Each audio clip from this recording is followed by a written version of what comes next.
Está no ar. Comunica Psi.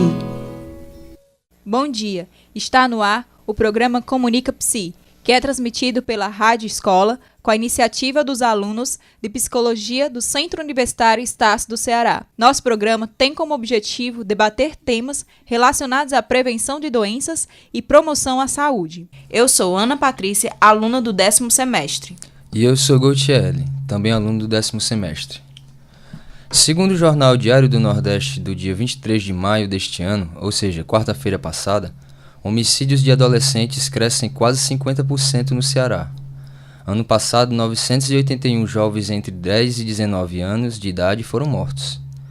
As maiores incidências de assassinatos a jovens se deram nos bairros Bom Jardim e Janguruçu, com 31 casos, Barra do Ceará com 26, Mondumbim com 20 e Canidezinho com 17. Diante desses dados, percebemos que os territórios nos quais a Rede Cook está presente são citados. Falar sobre a violência contra a juventude é de extrema importância para o público do nosso programa. Convidamos, portanto, João Paulo Barros, professor do Departamento de Psicologia da Universidade Federal do Ceará e coordenador do Vieses, Grupo de Pesquisas e Intervenção sobre Violências, Exclusão Social e Subjetivação, para debater esse tema. Primeiramente, gostaríamos de agradecer o aceite do nosso convite e, para iniciarmos, o que é o Vieses? Bom, queria saudar todo mundo, que está nos ouvindo, agradecer o convite, que foi muito gentil. É um prazer estar aqui contribuindo com essa discussão. O Vieses ele é um programa de extensão da Universidade Federal do Ceará, ligado ao Departamento de Psicologia, e também está ligado ao programa de pós-graduação em Psicologia da UFC. O Vieses, como você apresentou, ele realiza estudos e pesquisas, além de intervenções, sobre violência, exclusão social e subjetivação, ou seja, quais são as implicações da violência e da exclusão na produção de subjetividades com foco nos segmentos infanto-juvenis. A gente, dentro das atividades, realiza ações de pesquisa. A gente tem uma pesquisa sobre violência urbana e juventudes, é uma pesquisa qualitativa e quantitativa. Além da pesquisa, a gente realiza 3 projetos de extensão. Um deles se chama Retratos da Juventude, trabalha direitos humanos e juventudes com jovens, profissionais que atuam com jovens e familiares de jovens que perderam adolescentes, decorrentes da violência. Tem um outro projeto chamado Entretantos, esse trabalha sobretudo enfocando as resistências juvenis em territórios marcados pela estigmatização e a violência letal. Esse projeto tenta, sobretudo, ver as potências que as juventudes produzem nesses territórios e articular ações envolvendo coletivos, colaborar com a articulação dessas ações. Dentre outras coisas, a gente atua realizando conversações com coletivos juvenis em torno da temática da violência e das resistências, e também participa do Fórum Popular de Segurança Pública do Estado do Ceará. E tem um terceiro projeto chamado Histórias Desmedidas. Esse projeto atua especificamente com adolescentes a quem se atribui o cometimento de ato infracional. Ele tem 2 frentes: atua com jovens em meio aberto, realizando grupos de discussão, acompanhando o cumprimento da medida desses jovens, e tem uma outra frente que é monitorando o sistema socioeducativo, que é um sistema infelizmente marcado pela violação de direitos, enfim, e pela precariedade das suas ações ressocializadoras, efetivamente ressocializadoras, e sobretudo no estado do Ceará. Além das ações de pesquisa e extensão, a gente também realiza atividades de formação e ensino, essas voltadas para a formação de estudantes e movimentos sociais também. Dentro das atividades de ensino, a gente tem grupos de estudo, tem atualmente 2 grupos de estudo. Um deles aborda psicologia, direitos humanos e políticas públicas, é aberto, inclusive para estudantes que não são da psicologia. A gente tem seminários temáticos, ciclos de debate e eventos diversos, justamente para fomentar esse debate sobre violência, exclusão social, direitos humanos, juventudes, no âmbito da universidade também. Então, o Vieses, resumidamente, é esse programa que congrega atividades de ensino, pesquisa e extensão, que existe desde 2015. E a gente tem atuado desde então em 4 territórios, que são sobretudo as regiões com maiores taxas de homicídio em 2017, que são Bom Jardim, Janguruçu, Barra do Ceará e Mondumbim. Algumas dessas ações em parceria com a Rede Cuca, mas outras em parceria com outras instituições, organizações e coletivos. Os dados apresentados pelo Diário do Nordeste são alarmantes. Contudo, e a partir dos estudos desenvolvidos pelo Vieses, é possível que haja subnotificações sobre as violências contra a juventude? É importante que a gente pense a questão da violência contra jovens como um problema complexo, né? A questão dos homicídios de jovens, na verdade, está articulado com uma série de outras violências. Então, a gente costuma dizer no Vieses que o homicídio de jovens, ele é, na verdade, a maior expressão de violação de direitos, né, que é o direito à vida. No entanto, essa violação do direito à vida, ela se dá em decorrência de uma série de outras violações que já vêm ocorrendo nas trajetórias desses jovens e em seus territórios, né? Então, na verdade, a gente está falando de uma rede de violências que culmina, ou que termina no homicídio de jovens, né? Então, quando a gente fala de subnotificação, na verdade, acho que o que a gente precisa ver é que outras violências estão articuladas ao homicídio e muitas vezes passam desapercebidas do debate sobre homicídio. Se a gente pensar bem, em 2017, isso aqui segundo dados do Comitê Cearense pela Prevenção de Homicídios na Adolescência, que divulgou o último relatório deles mais recentemente, né, a gente teve uma alta de 50% nos homicídios de adolescentes em 2017 no Ceará. Então, isso é um elemento assim, importantíssimo para o debate, né? Isso significa, segundo o comitê, que 19 adolescentes foram assassinados por semana no nosso estado. E aí a gente insiste na tecla de que é necessário pensar a violência letal dentro de uma rede de violências. E muitas vezes isso passa desapercebido do debate sobre homicídios, né? Assim, a participação da violência no cotidiano desses jovens precisa ser olhada de modo complexo, né? Vocês colocaram bem, em termos do estado do Ceará, 981 adolescentes foram assassinados no ano passado, né? Inclusive, o ano de 2017 foi o ano mais violento da nossa história, com 5.134 homicídios, né? Ou seja, foi o ano que registrou o maior número de homicídios no estado, né? Então, assim, resumidamente, a gente costuma pensar que a morte física desse adolescente, o homicídio, ela, na verdade, é a maior expressão de uma morte política e social que já tem sido marca da trajetória desses adolescentes e dos seus territórios, sobretudo, né? Isso faz com que a gente tenha um dado alarmante de 91% de aumento dos homicídios de adolescentes em 2017, né? Então, assim, o estado do Ceará está, infelizmente, com destaque nacional como o estado com o maior número de o maior índice de homicídios na adolescência, né? No que a gente tem chamado de nordestinação dos homicídios, ou seja, um incremento dos homicídios em regiões, em capitais e em estados da região Nordeste. Como está a mobilização dos gestores públicos em relação à prevenção dos homicídios na população jovem?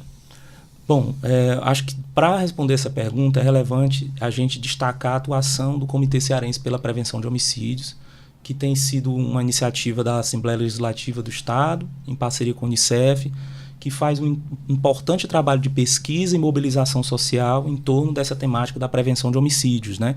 Inclusive realizando parcerias com a sociedade civil e com laboratórios das universidades, dentre eles o Vieses. Assim, o comitê traz importantes evidências e recomendações para pensar a prevenção de homicídios. E isso tem provocado, digamos assim, a atuação do comitê tem feito importantes provocações aos gestores públicos em relação à pauta da prevenção de homicídios. Prova disso são as criações de comitês municipais para a prevenção de homicídios, que é algo muito relevante. No entanto, acho que a gente precisa deixar bem evidente que, além disso, é fundamental ampliar o orçamento para os segmentos infantos juvenis. A gente não previne combate a homicídios sem investir mais fortemente no orçamento para esses segmentos, ampliando e qualificando políticas em diversos setores e que possam agir intersetorialmente com essa pauta, né? A morte desses adolescentes, como a gente já vem conversando, ela começa a se produzir a partir das escassas condições de cidadania e dos abandonos institucionais a que esses adolescentes estão, infelizmente, submetidos.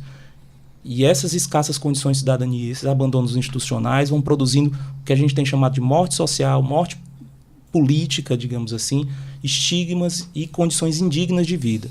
A morte desses adolescentes ela começa a ser produzida simbólica e politicamente quando eles são vistos e tratados como matáveis no nosso cotidiano, né? Como descartáveis, indesejáveis, quando são vistos como inimigos, especialmente se forem adolescentes e jovens negros, pobres, inseridos na periferia. Né? Então, isso é um elemento importante, porque é necessário incrementar a política pública, garantir direitos, sobretudo na região Nordeste, que é uma região que tem 8 dos 9 estados com maior índice de homicídio na adolescência no Brasil. Né? A Fortaleza é a capital brasileira com maior índice de homicídio na adolescência. Não dá para combater isso e prevenir isso sem política pública, sem garantia de direitos. E é importante colocar isso justamente num tempo em que direitos têm sido negados, retirados. Né? Então, eu acho que o comitê tem feito um trabalho muito importante, e nós das universidades também, né, para tensionar essa realidade. Um dos argumentos dos entrevistados pelo Diário do Nordeste é que as facções estão ocupando os territórios. Seria uma saída a essa situação promover outras formas da juventude ocupar os espaços? Sim, é uma saída importante, né? Assim, criar novos modos de habitar a cidade, né? Potencializar os diversos usos democráticos que a juventude faz da cidade. Agora, uma saída importante é que a gente pense por que esses territórios estão dominados, né? Que territórios são esses que estão sendo dominados? Não dá para pensar isso sem problematizar a política de guerra às drogas, né?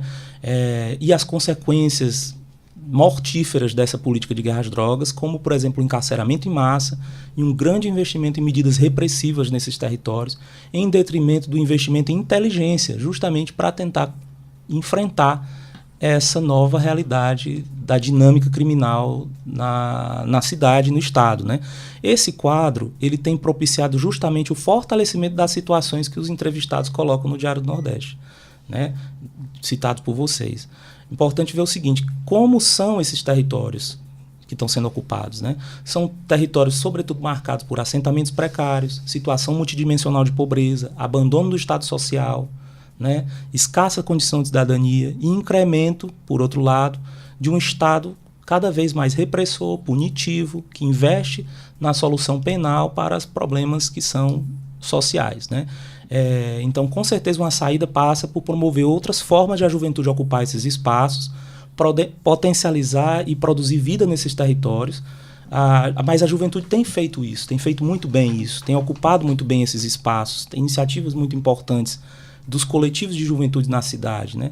Acho que a gente precisa criar outra cidade, novos modos de habitar a cidade, que não passem pela segregação, pela militarização do nosso cotidiano, pela militarização das políticas e das nossas mentalidades, né? Que não passe pela higienização social, pela criminalização dos coletivos juvenis que tentam ocupar a cidade, né? Ou seja, a gente escrever uma outra história para a cidade, né?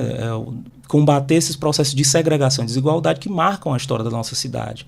Uma saída fundamental, como eu mencionei, é ampliar direitos, é ampliar investimentos e nós, como sociedade, desnaturalizarmos a ideia de que algumas vidas importam e outras vidas não importam. Algumas vidas são passíveis de luto, outras vidas não são passíveis de luto, né?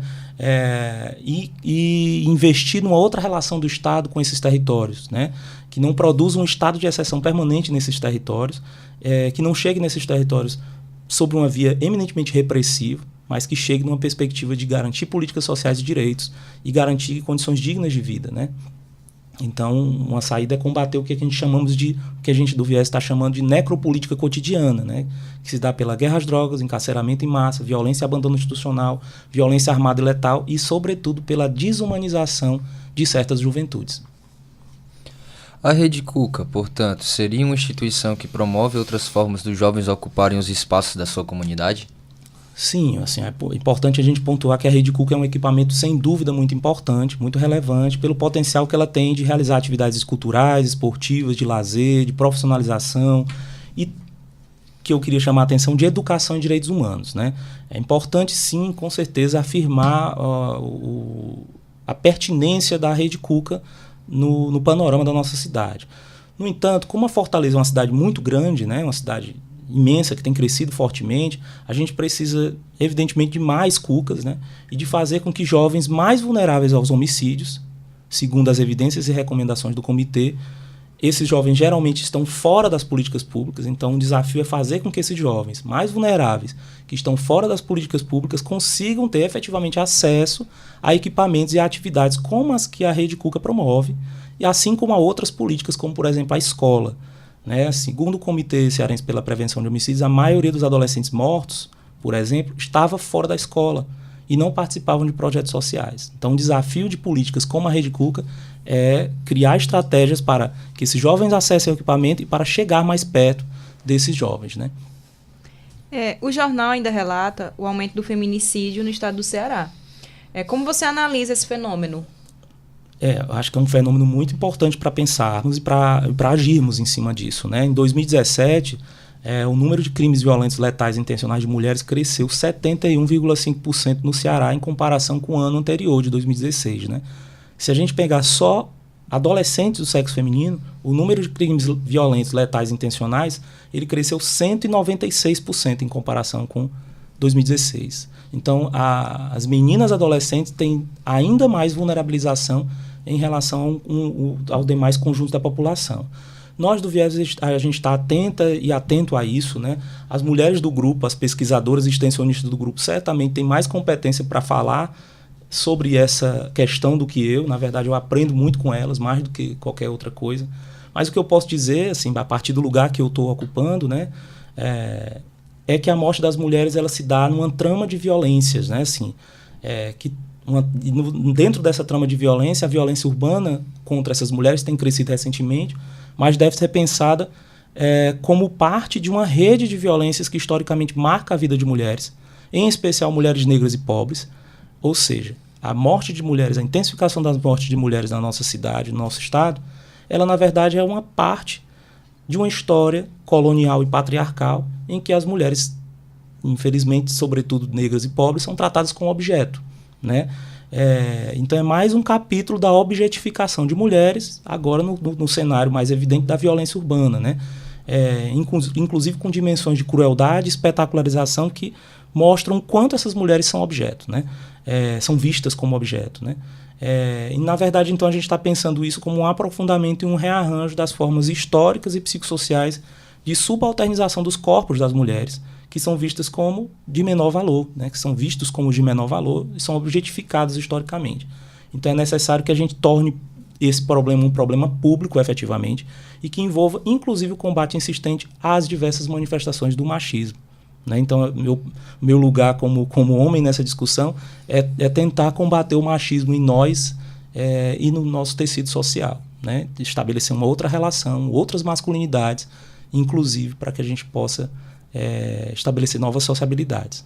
Você falou a questão da violência urbana, mas como seria também na questão da violência doméstica? Sim. Então, é justamente isso. A violência que a gente tem assistido, né, contra as mulheres, ela faz parte de uma rede de violências, né, de uma série de dispositivos de violência. Então, o feminicídio que se observa no cenário urbano não deve ser dissociado das violências domésticas com que essas mulheres são muitas vezes tratadas, né? Então, é pensar nessa rede de violências, nas diversas manifestações de subalternização dos corpos, né? Então, acho que como homem nessa discussão, o importante é afirmar que uma série de coletivos feministas, né, uma série de pesquisadoras tem se dedicado a isso e tem nos ensinado muito sobre isso, né? Inclusive ao desafio de combater os machismos, micromachismos nas suas mais variadas expressões, né? E a denunciar essas manifestações de subalternização dos corpos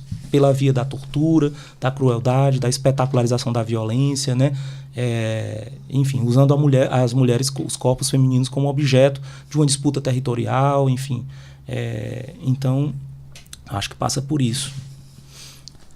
O Brasil foi um país escravocrata por mais de 3 séculos. E mesmo com a abolição oficial da escravidão em 1888, por meio da Lei Áurea, a desigualdade entre brancos e negros continua sendo uma realidade. Um exemplo disso é a alta taxa de homicídios contra pessoas negras, principalmente jovens das periferias brasileiras. Você acha que a mentalidade brasileira ainda é escravocrata, refletindo na forma que os jovens negros são tratados cotidianamente? Sim, certamente o homicídio de jovens, jovens negros, ele é uma das formas com que esse racismo se perpetua na nossa atualidade, né? Assim, a gente tem assistido à continuidade de um processo histórico de genocídio das populações negras. Isso aí é um ponto que é importante afirmar com muita veemência, né? A gente tem sim falado de um genocídio de populações negras e de um extermínio dessas populações, né? Movimentos negros, inclusive, costumam falar de uma abolição inconclusa ou inacabada, justamente para dizer que hoje negras e negros ainda vivem em condições indignas, em condições bastante desiguais e com a presença de dispositivos racistas fortemente marcando seus cotidianos e suas existências, né? Segundo, se a gente pensar, por exemplo, especificamente na temática dos homicídios, o último Anuário Brasileiro de Segurança Pública, ele aponta para a gente que no ano de 2016, 76% das pessoas vítimas de homicídio eram negras. Então, a violência letal, ela age seletivamente.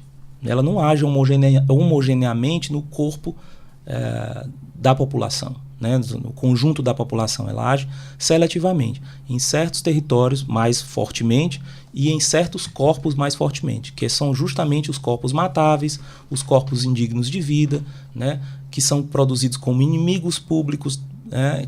Bode expiatórios das nossas tensões sociais. Então, se a gente pensar o Atlas da Violência de 2017, por exemplo, as taxas de homicídio de negros entre 2005 e 2015, ela é mais que o dobro dos homicídios de não negros. Então, efetivamente, a gente está falando de um dispositivo racista, que é o dispositivo do homicídio, né?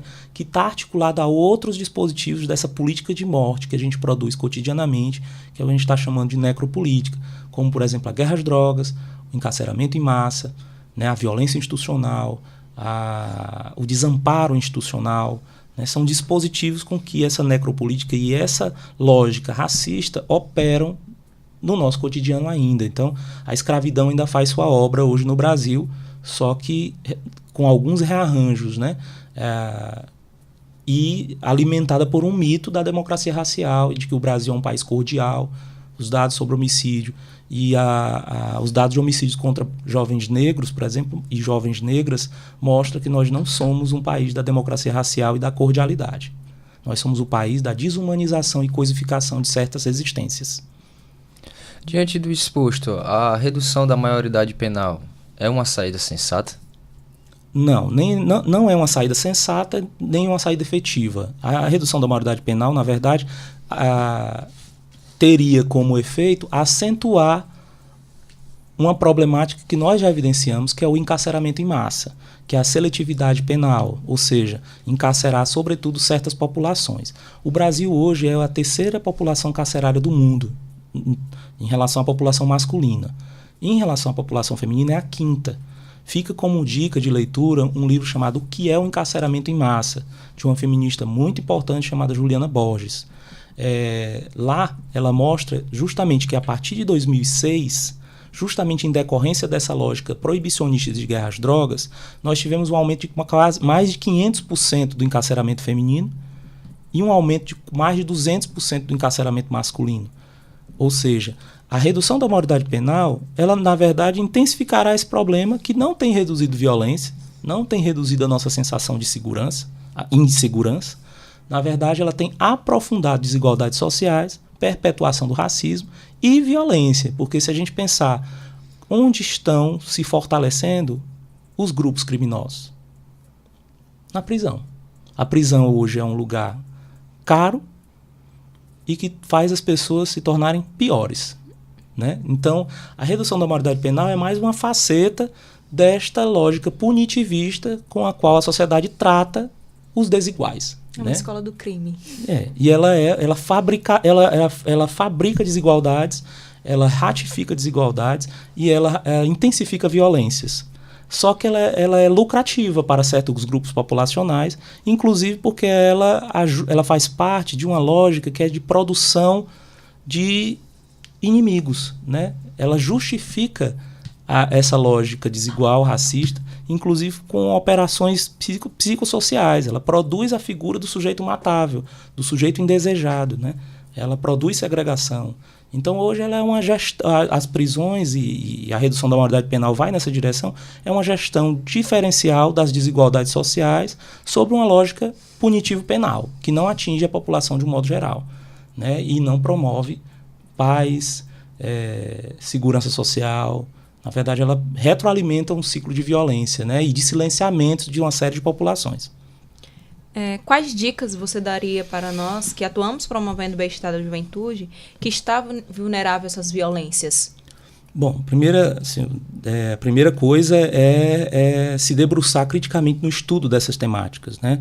A gente vive hoje, até brinco com isso, que a gente vive hoje numa sociedade da opinologia. Todo mundo tem uma opinião para dar, mas muitas vezes sem fundamentação, né? E aí se perpetua uma série de preconceitos, estigmas, né? Falsas soluções simples para problemas complexos, como, por exemplo, o encarceramento, né? Às vezes não tem nenhuma solução, né? Exatamente. Como a ideia de desqualificação dos direitos humanos, na verdade, mostra um total desconhecimento do que seria o campo dos direitos humanos. Então, uma dica importante é estudar criticamente esse tema. Um autor que eu gosto muito é o Michel Foucault, e ele diz que a atitude crítica é aquela que torna difíceis os gestos fáceis demais. Um dos gestos fáceis demais hoje é a desqualificação do campo dos direitos humanos, a ideia de bandido bom é bandido morto, né? E aí, esse estudo crítico sobre o tema levará vocês, que estão se debruçando sobre o trabalho com juventudes, a desfazer preconceitos, inclusive quanto ao campo dos direitos humanos, direcionando a atuação profissional de vocês a partir de um compromisso ético-político com esses direitos humanos, a partir de uma noção de direitos humanos onde caibam todos os humanos. Importante reiterar isso, né? Pensar que essa questão da violência contra juventudes nos diz respeito como acadêmicos e acadêmicas, né? E aí fica o convite para se engajar num movimento chamado Movimento Cada Vida Importa, que é uma articulação de uma série de universidades, uma série de faculdades, laboratórios, estudantes, professores, servidores técnico-administrativos, movimentos sociais, para envolver cada vez mais a universidade na prevenção e enfrentamento à violência, né? Acho que uma outra dica é atuar escutando as juventudes e aprendendo com elas, com os coletivos juvenis, com as juventudes com quem se trabalha, enfatizar as potências dessas juventudes, tomar essas juventudes como produtoras de vida, né? E aí é nessa direção que o Viés tem tentado atuar, né? Através de suas atividades de pesquisa, ensino e extensão. E eu queria deixar as portas abertas do Viés para quem tiver interesse, sobretudo das suas atividades formativas que são abertas, para que a gente consiga efetivamente disputar essa narrativa em torno da violência, dos direitos humanos e das juventudes de um modo mais consistente. Nós agradecemos mais uma vez pela sua participação. E antes de encerrarmos, você gostaria de falar mais alguma coisa, algum ponto que não tenha sido explorado? Eu gostaria de reiterar os meus agradecimentos pela oportunidade de debater esse tema, um importante tema. Acho que esse é um tema que merece uma atenção muito, muito especial da nossa parte. Não só acho que uma questão que nos tem inquietado muito é como ficam, e esse é um objeto de pesquisa da gente, inclusive, como ficam aqueles que ficam, né? Como ficam as testemunhas da violência, os amigos de jovens que morreram, as famílias de jovens que morreram e adolescentes que morreram. A gente tem tentado se aproximar de intervenções junto a esses públicos, né? As famílias de jovens assassinados são famílias em uma condição de extremo desamparo institucional, né? Em uma condição de vulnerabilização social e silenciamento, invisibilização muito forte. Por outro lado, uma série de famílias tem também se mobilizado para tornar esse problema um problema público, e não só de amigos de gente que morreu, de familiares de gente que morreu, de profissionais que atuam diretamente com pessoas nestas situações. Então, acho que é um problema público. Enquanto não for tratado como um problema público, político e social da nossa sociedade, desnaturalizando essa lógica, a gente vai assistir a reiteradas intensificações desse quadro. Por fim, queremos a participação dos ouvintes com a nossa enquete disponível na rádio. A pergunta da vez é: você acha que o Cuca ajuda a prevenir a violência? Nos vemos no próximo encontro para falarmos sobre desnutrição infantil e a relação familiar. Até mais! Você escutou o programa Comunica Psi.